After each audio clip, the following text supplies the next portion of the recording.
আলহামদুলিল্লাহ, আমরা সূরা আল ইনশিকাকে চলে এসেছি। কোরআনে কারীমের 84 নম্বর সূরা এবং এই সূরায় রয়েছে 25টি ছোট ছোট আয়াত এবং এটাও একটি মাক্কি সূরা। এই সূরার নাম হচ্ছে আল ইনশিকাক। প্রথম আয়াতের মধ্যে রয়েছে ইদাস সামাউন শাক্কাত, যখন আসমান বিদীর্ণ হয়ে যাবে, চিরে টুকরা টুকরা হয়ে যাবে, ফেটে যাবে, তার অস্তিত্ব থাকবে না। ইনশিকাক মানে কোনো কিছু ফাটল ধরা, ভেঙে যাওয়া, চুরমার হয়ে যাওয়া।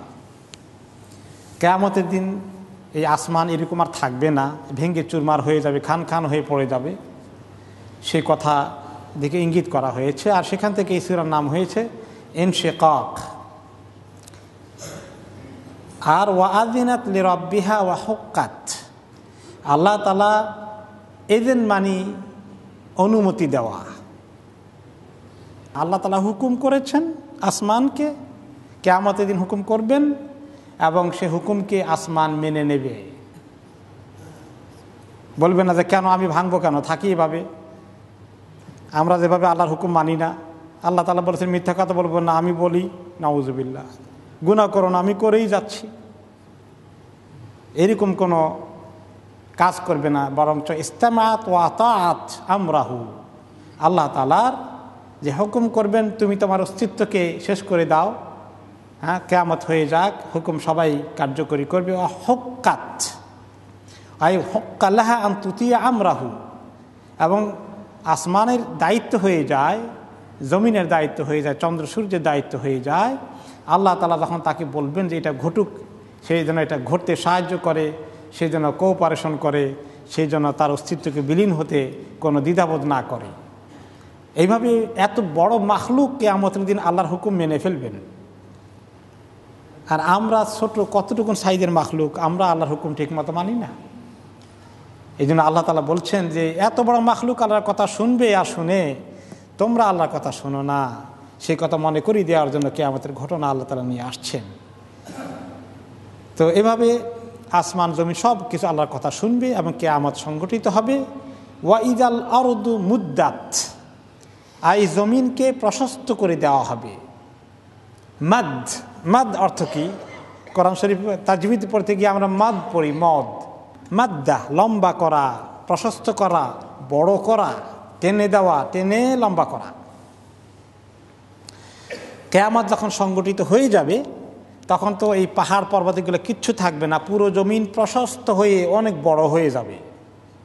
এবং এমনভাবে বড় করবে, হাদিসে এসেছে ইযা কানা ইয়াউমুল কিয়ামাতি মাদ্দাল্লাহুল আরদা মাদ্দাল আদিম, কিয়ামত অনুষ্ঠিত হয়ে যাওয়ার পরে যখন হাসর হয়ে যাবে, আল্লাহ তাআলা দুনিয়ার এই জমিনকে, এই জমিন তো আর থাকবে না, অন্য জমিন হাসরের ময়দানে আসবে, সেই জমিনকে আল্লাহ তাআলা টেনে অনেক লম্বা করবেন।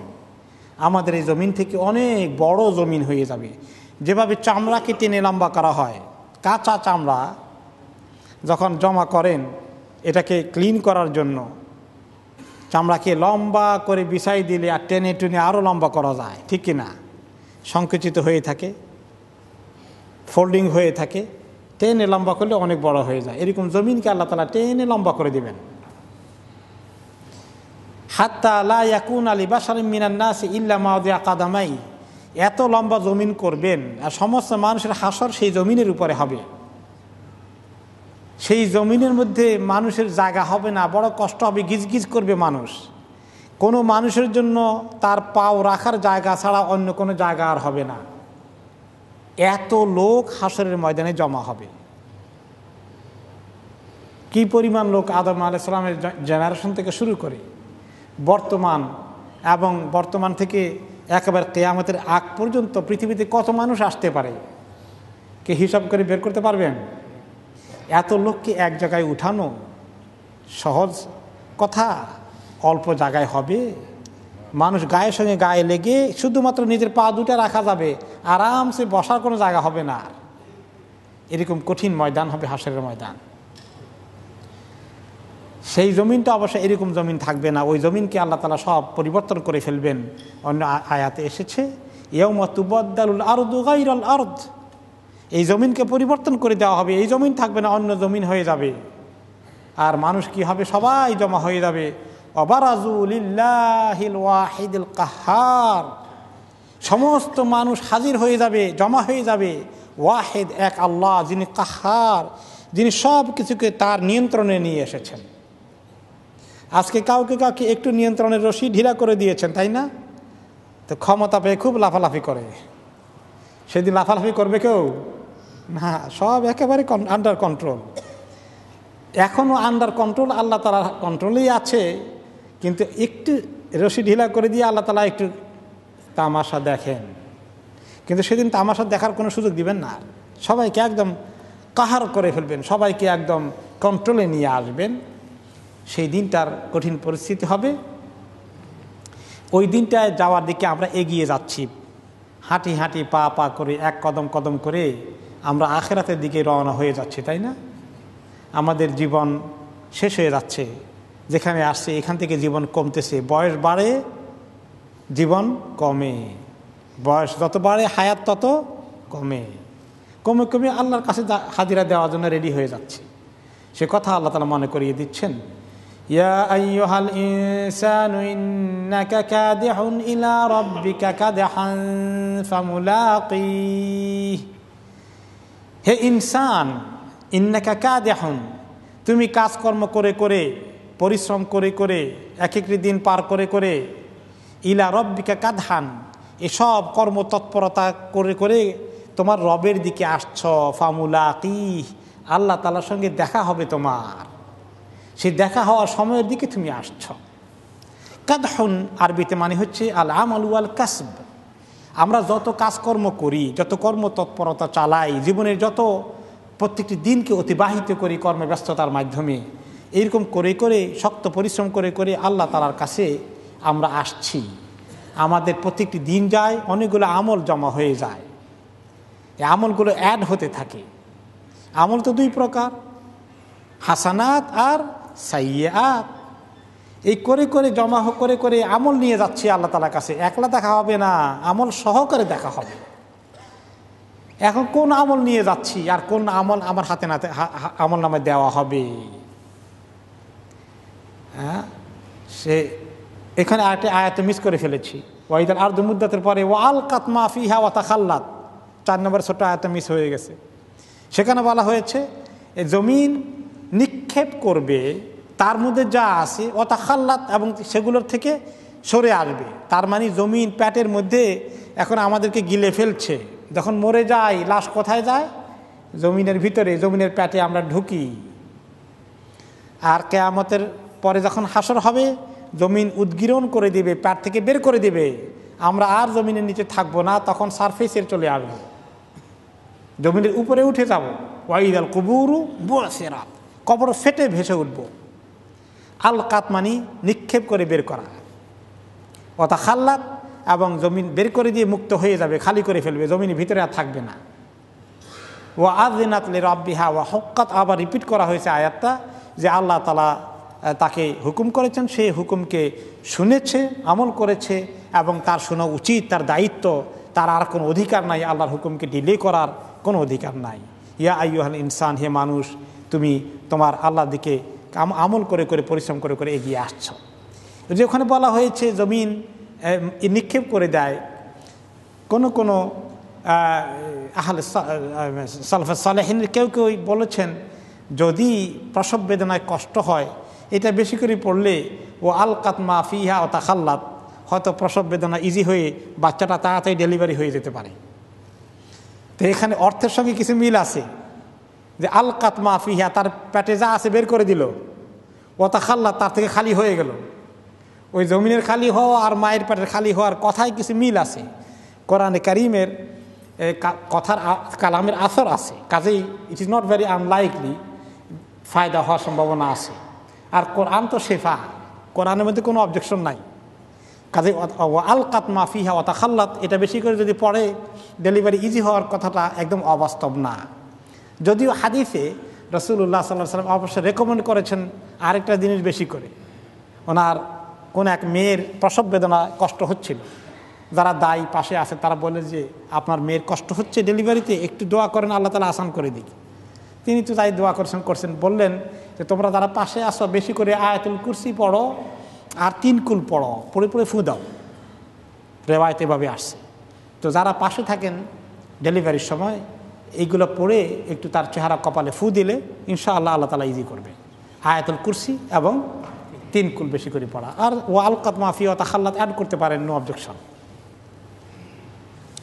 যাই হোক, তো আল্লাহ তাআলা বলছেন, হে ইনসান তুমি কাদেহ, তোমার এত কর্মব্যস্ত জীবন যাপন করে করে করে করে কার কাছে আসো? ইলা রব্বিকা, তোমার রবের কাছে আসছ। ফামুলাকিহ, তোমার রবের সঙ্গে তোমার দেখা হয়ে যাবে, মরে গেলেই তো আল্লাহর কাছে চলে গেলাম। মিনহা খালাকনাকুম ওয়া ফিহা নুঈদুকুম ওয়া মিনহা নুখরিজুকুম তারাতান উখরা। তখন কবরে যখন শোয়াই দেয়, আমরা দোয়া পড়ি, আমরা মনে করছি এটা একটা বড় দোয়া, দোয়া পড়লে খুব ফজিলত হবে। মাইয়েতের কোনো ফজিলত নাই এই দোয়ার মধ্যে। ফজিলত কাদের আছে? আমাদের নিজেদের ফজিলত আছে, যদি বুঝি আর কি, না বুঝলে কোনো ফজিলত নাই। কিছু সওয়াব হবে, কোরআনের আয়াত পড়লাম, এই ফজিলত হবে, এর দূরই। কিন্তু আসল ওইটা শুধু সওয়াব হওয়া নয়, ওইখানে কি বলা আছে? মিনহা খালাকনাকুম।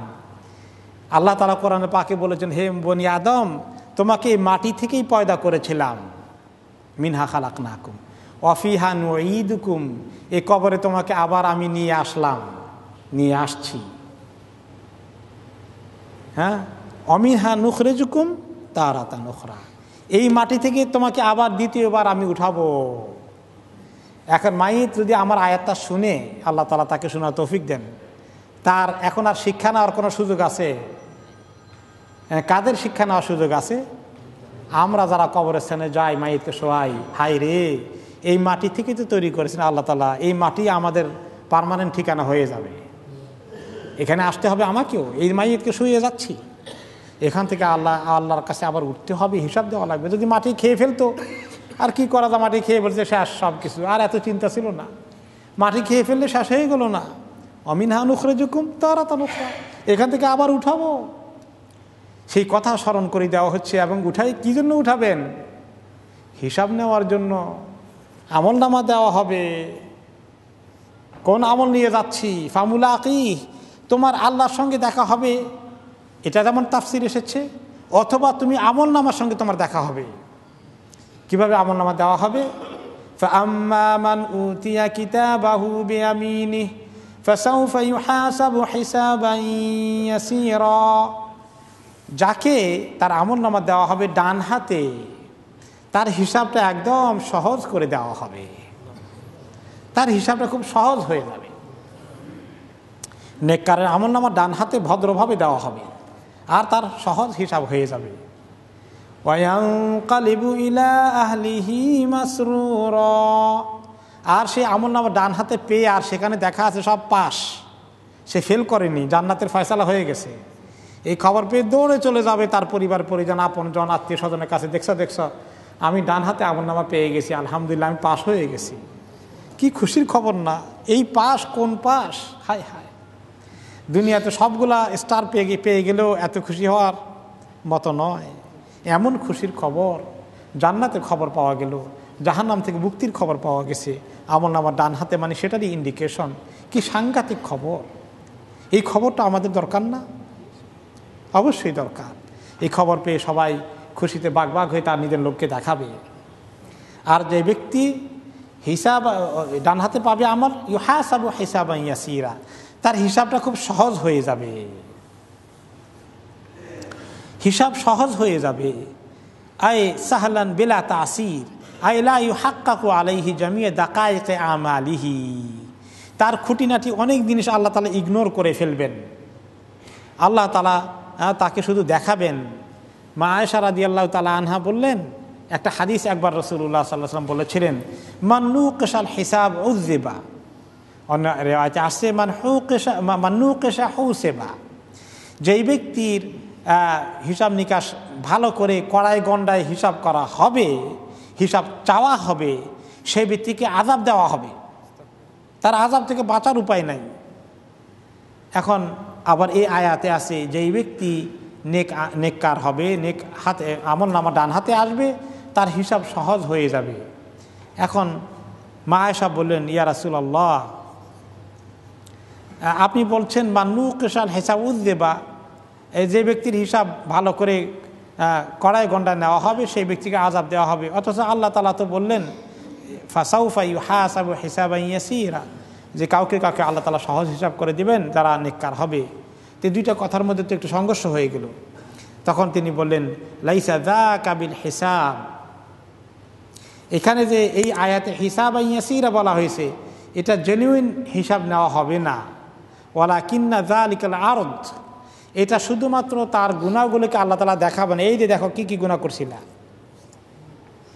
কিন্তু জিজ্ঞাসা করবে না কেন করছিলা, জবাব দাও, এই কথা বলবেন না। খালি দেখাবে যে এতগুলো করছিলা, আমি ধরলে তো এখন তোমার অবস্থা কাহিল হয়ে যেত, যাও মাফ করে দিলাম, পার করে দিলাম। আল্লাহুম্মা জাআলনা মিনহুম ইয়া রাব, আল্লাহ তাআলা আমাদেরকে তাদের অন্তর্ভুক্ত করুন।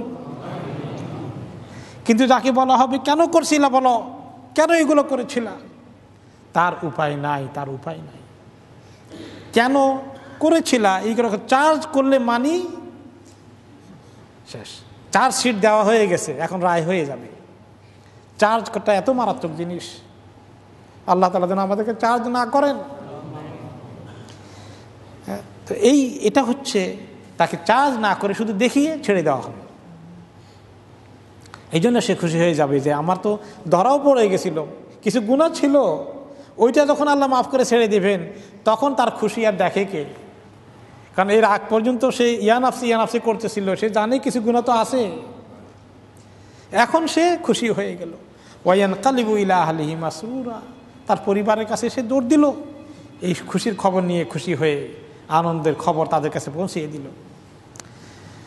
وَأَمَّا مَنْ أُوتِيَ كِتَابَهُ وَرَاءَ ظَهْرِهِ فَسَوْفَ يَدْعُو ثُبُورًا وَيَصْلَى سَعِيرًا, আর যাকে তার আমলনামা দেওয়া হবে তার বাম পিঠের উপরে দিয়ে দেওয়া হবে। ওয়ারাআ যাহরিহি, কোনো জায়গায় আসে পিঠের উপরে, আবার কোনো জায়গায় আসে বিশিমালিহি, তার বাম হাতে। দুইটা কথা সাংঘর্ষিক নয়, দুইটা কথা সম্পূরক। ডান হাতের আমলনামা সামনের দিক থেকে আসবে, আর বাম হাতের আমলনামা পিছনের দিক থেকে আসবে। পিছনের আমলনামাটাকে বাম হাতে এমনি করে নিতে হবে।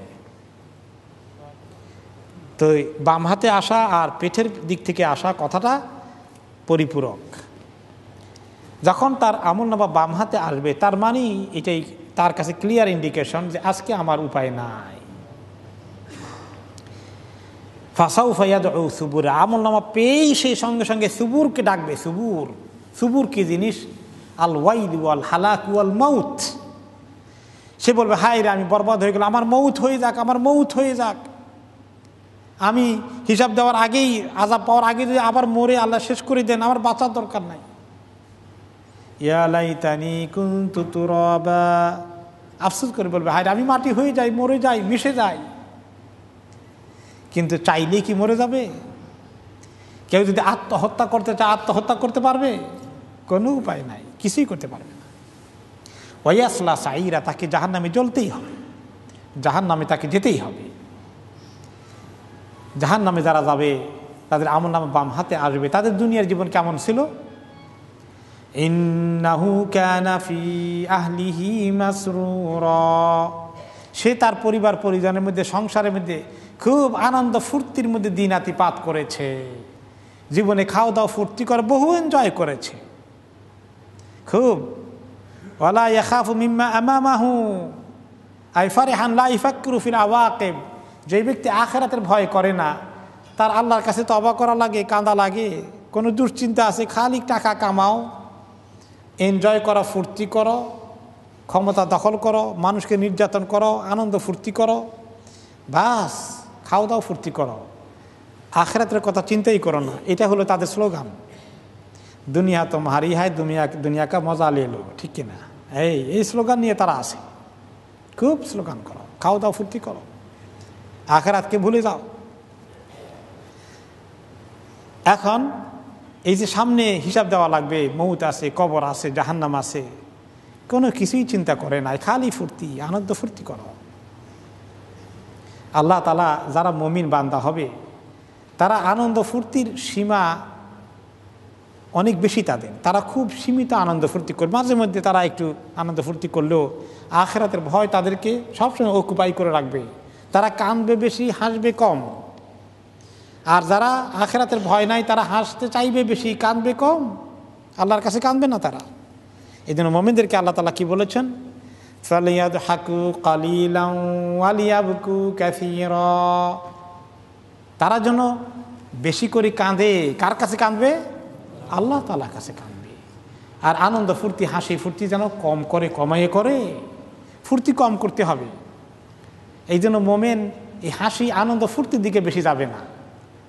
আনন্দ ফুর্তি উদযাপন করা, ফুর্তি করা, ফুর্তির ফাংশন করে উদযাপন করা, সেলিব্রেট করা, এগুলোর দিকে তার ঝোঁক বেশি যাবে না। অমুক মেলা তমুক মেলা আনন্দ ফুর্তি এগুলা করো, বৈশাখী মেলা তো আসতেছে মারমার করে, ফুর্তি করার জন্য সাজ সাজ রব রব চলতেছে, তাই না? খুব ফুর্তি করা, সারাদিন গান নাচ ফুর্তি আনন্দ করতে থাকো, এগুলা তারা করবে। আর যারা আখিরাতের ভয় করে তারা যেখানে গেলে চোখের পানি আসবে সেখানে যাবে। এই ভয় যাদের থাকবে না তারা জান্নাতে যেতে পারবে না। তো কাজেই ফুর্তিওয়ালারা সেদিন আফসোস করবে, ইন্নাহু কানা ফি আহলিহি মাসরুরা, পরিবার পরিজনের মধ্যে খুব আনন্দ ফুর্তি নিয়ে খুব মৌজে ছিল। ইন্নাহু যান্না আল্লা ইয়াহুর, খুব মৌজে ছিল, এই জন্য সে মনে করেছে তাকে আবার ফেরত উঠানো হবে না, আল্লাহ তাআলার কাছে হাজিরা দেওয়া লাগবে না, এরকমই ভাবখানা ছিল তার। বালা ইন্না রাব্বাহু কানা বিহি বাসীরা, কখনো নয়, অবশ্যই তার রব তাকে ভালো করে ওয়াচ করেছে। কি আনন্দ ফুর্তি করেছে, ফেরাউনের মতো ভূমিকা পালন করেছে, মানুষের উপরে ক্ষমতা দখল করে জুলুম করেছে, এরপরে যত নাফরমানি আছে সমস্ত কিছু করেছে, গান বাজনা দিয়ে দেশকে ভর্তি করে দাও আর আল্লাহ তাআলার দিনকে উঠাই দাও, এরকম মুসলমানদের এখন ফোন দিই।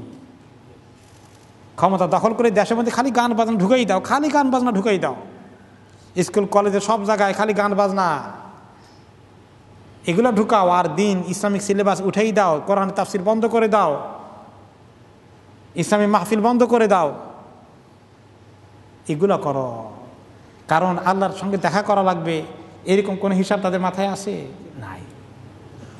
বালা ইন্না রব্বাহু কানা বিহি বাসীরা, কিন্তু তোমার রব তাদেরকে এরকম করে ওয়াচ করেছেন, একদম কি করছে তারা, সব লেখা হচ্ছে কিনা, সব আল্লাহর নজরে আছে কিনা, সব কিছু আছে, এগুলো সব ধরবেন আল্লাহ তাআলা সেই দিন তাদেরকে। মানুষকে বোঝানোর জন্যে আল্লাহ তাআলা বলছেন, হে মানুষ এগুলো করো না, তোমার হুঁশ হোক, তোমার চেতনা হোক। অনেক কিছুর কসম করে আল্লাহ তাআলা আমাদেরকে ভালো করে এই মেসেজ দিচ্ছেন, ফালা উকসিমু বিশ-শাফাক ওয়াল-লাইলি ওয়া মা ওয়াসাক, আমি কসম করে বলছি। কিসের কসম করলেন? শাফাকের কসম। শাফাক কি জিনিস? পশ্চিম আকাশে সূর্য ডুবার পরে যে লালিমা দেখা দেয়, এই লালিমাকে বলা হয় শাফাক। আবার পূর্বাকাশে সূর্য উঠার আগে, সূর্য উদয়ের আগে লালিমা দেখা দেয়, সেটাকে বলা হয় শাফাক। শাফাক দুই রকম, শাফাক আহমার, শাফাক আবিয়াদ। একটা এই উজ্জ্বল আলো সূর্য ডুবার পরে সূর্য উঠার আগে যে আলোকিত হয়ে থাকে পূর্বাকাশ এবং পশ্চিম আকাশ, এই আলোকিতটা দুই রকম আছে, একটা লালিমা সহকারে লাল আলো, আর একটা শুভ্রতার আলো। লক্ষ্য করেছেন কি দোনোটা? সূর্য ডুবার পরে পরে প্রথমে একটু লাল থাকে, তারপরে কি হয়ে যায়, আস্তে করে সাদার দিকে যায়। ঠিক পূর্বাকাশেও সূর্য উঠার আগে প্রথম দিকে সাদা সাদা ভাব, এরপরে সূর্য উঠে একদম ঘনিয়ে আসলে তখন লালিমা চলে আসে। কোনটা শাফাক? এই শাফাক নিয়ে ইখতিলাফ আছে। কেউ কেউ বলেছেন যে শাফাক শুধু লাল পর্যন্তই। এই জন্য প্রায় মেজরিটি ওলামারা বলেছেন যে মাগরিব থেকে এশার ওয়াক্ত, লালিমা শেষ হয়ে গেলে এশার ওয়াক্ত শুরু হয়ে যাবে। আর ইমাম আবু হানিফা রহমতুল্লাহ আলাইহি বলেছেন না, লালিমা শেষ হয়ে আর একটু সাদা আলোর রেখা যখন ততক্ষণ শেষ না হয়েছে ততক্ষণ এশার ওয়াক্ত শুরু হবে না। এখন লালিমা কতক্ষণ থাকে? সাধারণ দিনের মধ্যে লালিমা থাকে সোয়া ঘন্টা থেকে 1 ঘন্টা 20 মিনিট পর্যন্ত, কিন্তু সামার টাইমে এই লালিমাটা আর একটু লম্বা সময় থাকে। এই জন্য সামার টাইমে এশার টাইমটা একটু লেটই হয়। অন্য শীতকালে সাধারণ দিবসে দিনগুলোতে 1 ঘন্টা 20 মিনিট পরে এশার ওয়াক্ত হয়ে যায়। এখন আমাদের ক্যালেন্ডার দেখেন, প্রায় 2 ঘন্টার কাছাকাছি পরে আমরা এশা পড়বো, 1.5-2 ঘন্টার পরে ওয়াক্ত হয়। লম্বা সময় কেন বেশি? অনেকে বুঝেন না এটা। লালিমা লম্বা সময় থাকে। লালিমা গায়েব না হলে, গিয়াবে শাফাক না হলে এশার ওয়াক্ত হয় না। এই জন্য সামার টাইমে এশাটা একটু দেরিতে পড়তে হয়। কথা বুঝে আসছে? যাই হোক, আল্লাহ তাআলা এই শফকের কথা বলছেন যে এই শফকের কসম। তারপরে কসম করলেন ওয়াল্লাইলি ওয়ামা ওয়াসাক, আর রাত যখন সব কিছু জমা করে ফেলে। রাত সব কিছু জমা করে নেয়, তার মানে হচ্ছে রাতে সব কিছু গোটাই গাটাই রাখতে হয়, তাই না? বাড়িঘর গোটাই ফেলি, দরজা জানালাও লাগাই দেই, বাচ্চা কাচ্চা সব ঘরে চলে আসে, যারা কাজ করতে বাইরে গেছে তারা ঘরে ঢুকে যায়। রাত মানুষকে ঢুকাই ফেলায় আর দিনের বেলা বের করে দেয়।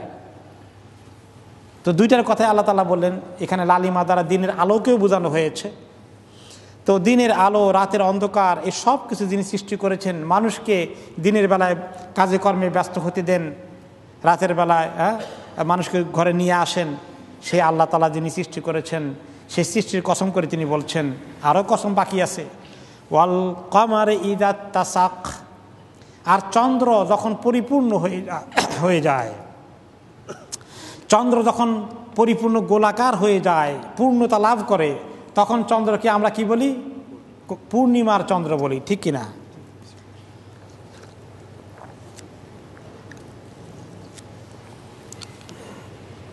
চন্দ্রের পূর্ণিমাটাও আল্লাহ তাআলার সৃষ্টির অপূর্ব নিদর্শন, এবং রাতের অন্ধকার কিছুটা হালকা হয়ে আসে। এটা একটা সুন্দর স্নিগ্ধ আলো, চাঁদের আলো, মানুষের কাছে আকর্ষণীয়। সেই আলো, সেই চাঁদ, তার কসম করে আল্লাহ তাআলা বলছেন।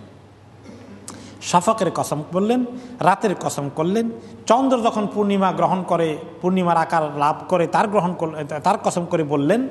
এইবারে বিষয়টা বলছেন, লাতারকাবুন্না তাবাকান আন তাবাক, তোমরা এক হালতের পরে আরেক হালতের দিকে যাবে। তোমাদেরকে অবশ্যই এক হালতের পরে আরেক হালত ক্রস করতে হয়। এই তাবাক আই হালান বাদা হাল, মানুষের অবস্থা পরে আরেক অবস্থা সৃষ্টি হয়। এর অর্থ কি? এর অনেক অর্থ এসেছে, যে তোমরা মানে তোমাদের জীবনের মধ্যে কি আসবে, বিভিন্ন তরিকা, বিভিন্ন হালত আসে। যেমন প্রথমে মায়ের পেটে ছিলাম, এক হালত। দুনিয়াতে আসলাম দুগ্ধপোষ্য শিশু, এক হালত। আস্তে আস্তে দুধ ছেড়ে দিলাম, খাওয়া শুরু করছি, আরেক হালত। আস্তে আস্তে বড় হয়ে গেলাম, বালেগ হয়ে গেছি, আরেক হালত। বিয়ে শাদী করলাম, বাচ্চা কাচ্চা হয়ে গেছে, সংসার শুরু করছি, আরেক হালত। জওয়ান, স্বাস্থ্য খুব মাশাআল্লাহ একদম ঠিকঠাক মতো আছি। আস্তে আস্তে জওয়ানি কমে আসে, বুড়োর হালতের দিকে এগিয়ে যায়, যৌবন থেকে পৌরতার দিকে যায়, পৌরতার পরে বার্ধক্য চলে আসে, বার্ধক্যের পরে মরে যায়, আবার কবরে যায়, বারজাকের হালত আসে, আবার কিয়ামতের দিন আল্লাহর কাছে উঠতে হবে, হাসরের ময়দানের হালত আসবে। তারপরে হিসাবের অবস্থা আছে, অবস্থা কাহিল হয়ে যেতে পারে, পলসে রাতের পার হওয়া লাগবে, সে আরেক সাংঘাতিক হালত। জাহান্নামে পড়ে গেলে কি হালত হবে, আর জান্নাতের হালত হয়ে গেলে তো কোনো চিন্তাই নাই, সব শেষ হয়ে গেল। এই হালতগুলো তোমাদের সামনে আসছে। আবার হালত আছে দুনিয়ার মধ্যে, সিদ্ধা কঠিন পরিস্থিতি মাঝে মাঝে মোকাবেলা করা লাগে, ভীষণ মুসিবত আসে, বিপদ মুসিবত পড়ে, সেখান থেকে আল্লাহ উদ্ধার করে দেন, সুখ শান্তি দেন, সে এক হালত। মুশকিল হয়ে গেলে আরেক হালত। কেউ আপনাকে কষ্ট দেয়, সে আরেক হালত। কেউ আপনাকে ওয়েলকাম করে, খুব আদর যত্ন করে, খুব ভালো লাগে, সে এক হালত। অসুখ বিসুখ থাকে, সে এক হালত। শরীর সুস্থ থাকে, মাশাআল্লাহ, আরেক হালত। কত হালত ফেস করতে হয়, তাই না? দুনিয়ার মধ্যে খালি শান্তি নাকি? দুনিয়ার মধ্যে বিভিন্ন পরীক্ষা নিরীক্ষা আছে। লিয়াবতালিয়াকুম, ইবতিলা করেন আল্লাহ তাআলা, আইয়ুকুম আহসানু আমালা। এইগুলো করে করে কে ভালো আমল নিয়ে আসো।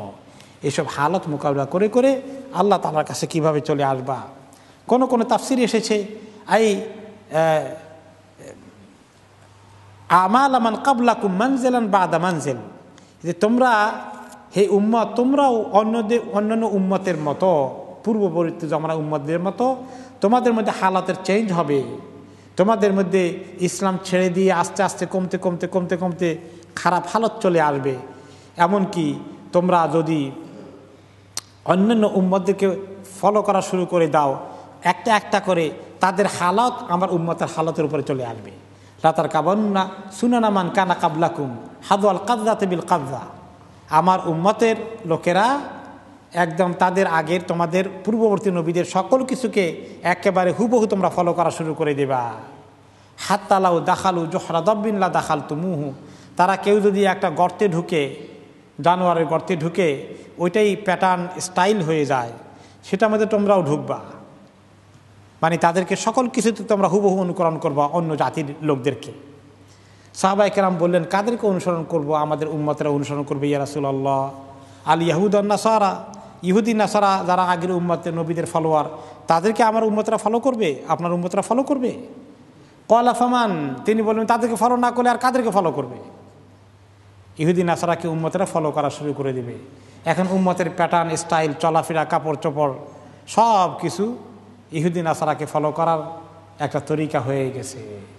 খাওয়া দাওয়া চলাফেরা সব কিছু, চা খাইলে বাম হাতে খায়, পানি খাইলে বাম হাতে খায়,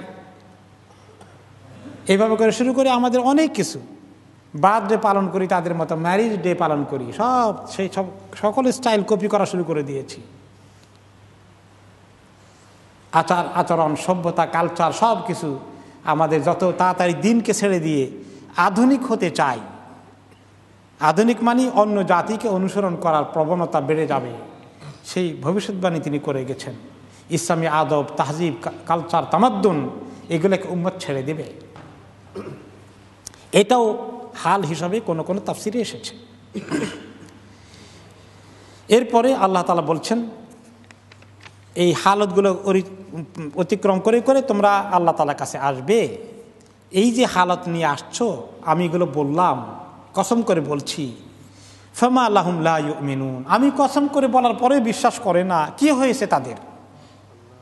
আল্লাহ তাআলা কথা আফসোস করে বলেন, অন্য আয়াতে আল্লাহ তাআলা আফসোস করে বলেছেন, ফাবি আইয়ি হাদিসিন বাদাহু ইউমিনুন, আর কোন কথা আছে যেটা বললে এরপরে তারা ঈমান আনবে?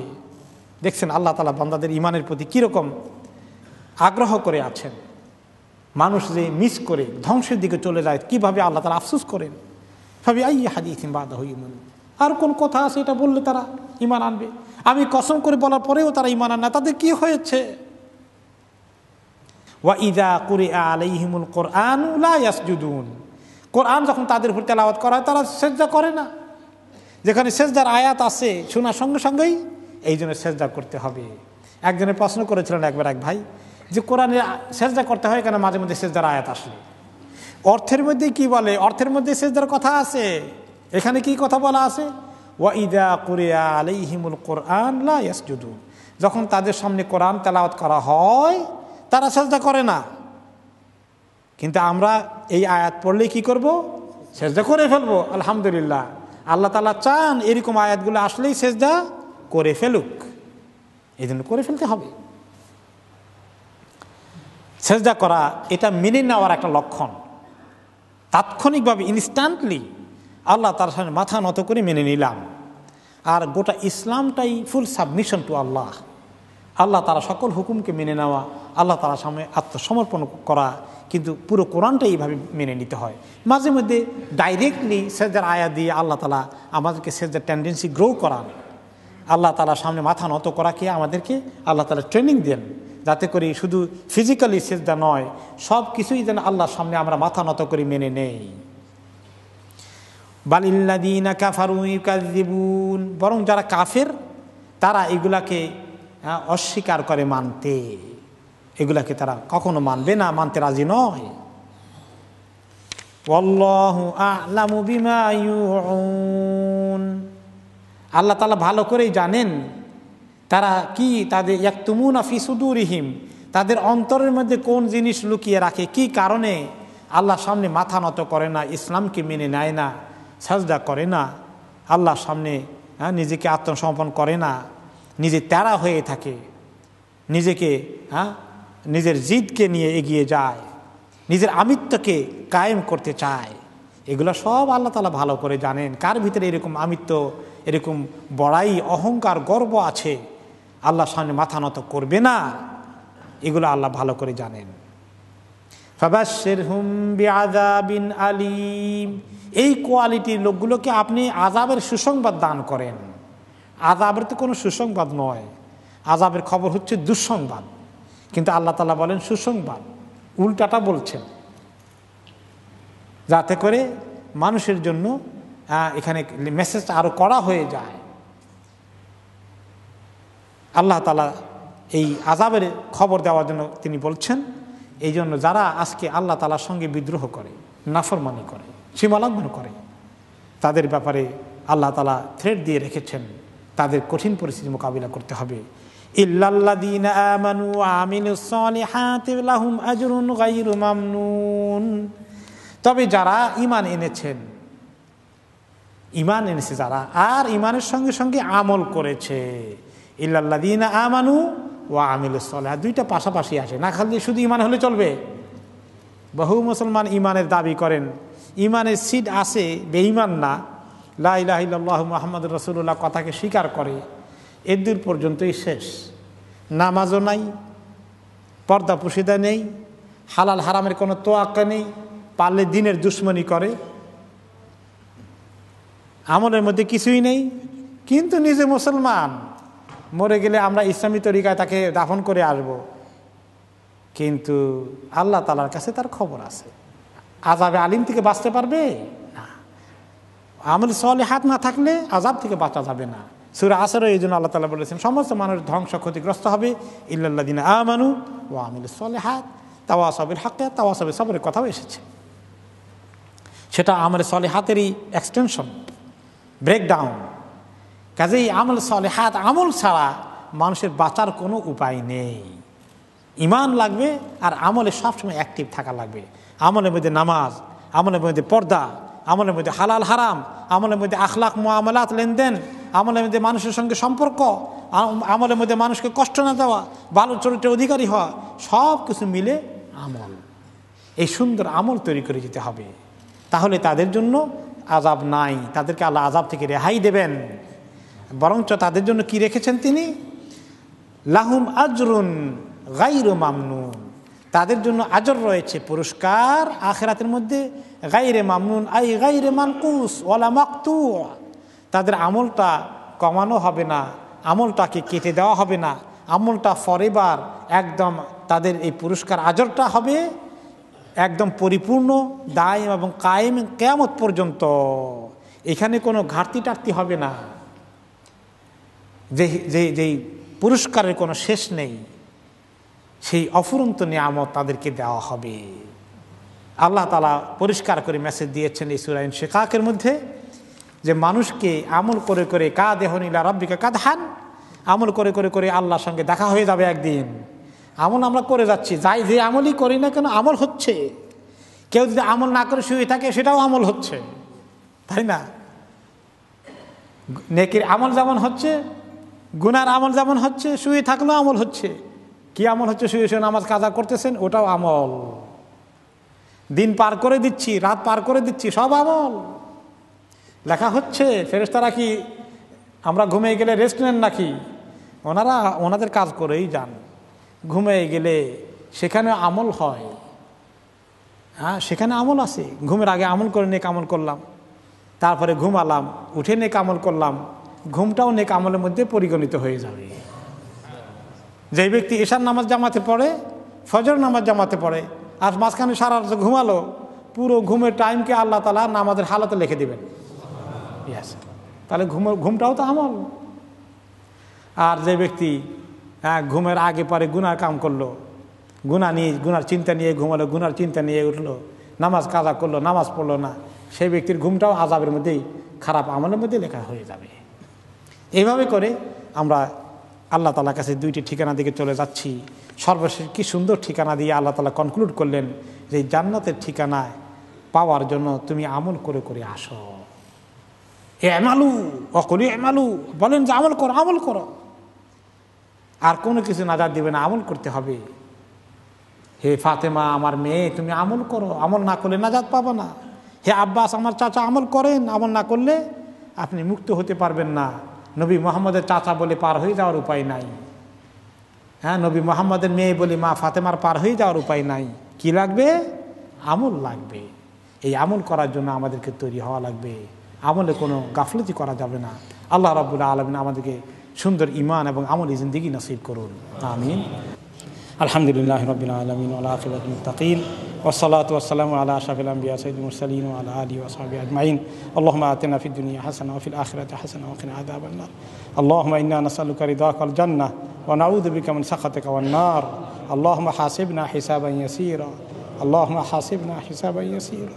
اللهم حاسبنا حسابا يسيرا. اللهم جاوز عنا برحمتك كرمك منك يا رب العالمين. ربنا تقبل منا إنك أنت السميع العليم وتب علينا إنك أنت التواب الرحيم. سبحان ربك رب العزة عما يصفون وسلام على المرسلين والحمد لله رب العالمين والسلام عليكم ورحمة الله وبركاته.